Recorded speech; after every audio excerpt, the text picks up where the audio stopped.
Earlier this week, Donald Trump's Justice Department directed federal prosecutors in Manhattan to drop its indictment against Mayor Eric Adams of New York City.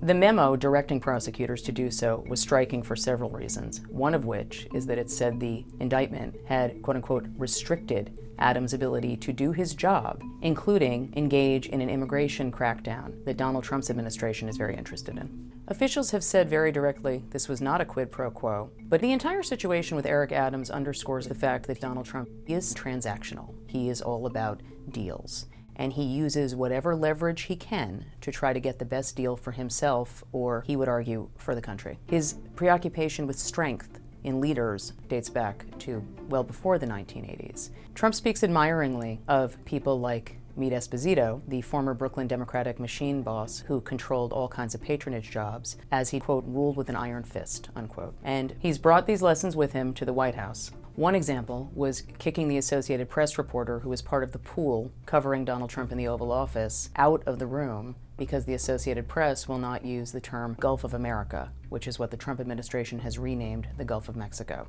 Trump took a meeting with the head of the PGA to try to push forward a deal between the PGA and the Saudi-backed LIV golf tournament. Trump's Justice Department would have to sign off on such a deal because of potential antitrust issues, but Trump would also potentially benefit personally because his golf clubs host LIV tournaments. In terms of Russia, Trump has said that he will continue providing aid to Ukraine. He recognizes that that is leverage over Russia in trying to force a peace deal.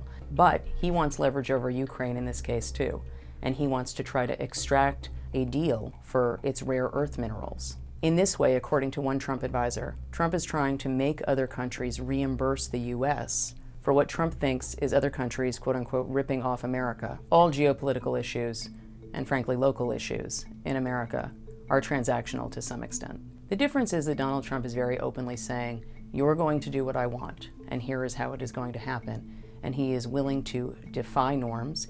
He is willing to also radically alter longstanding US policy in order to get his aims.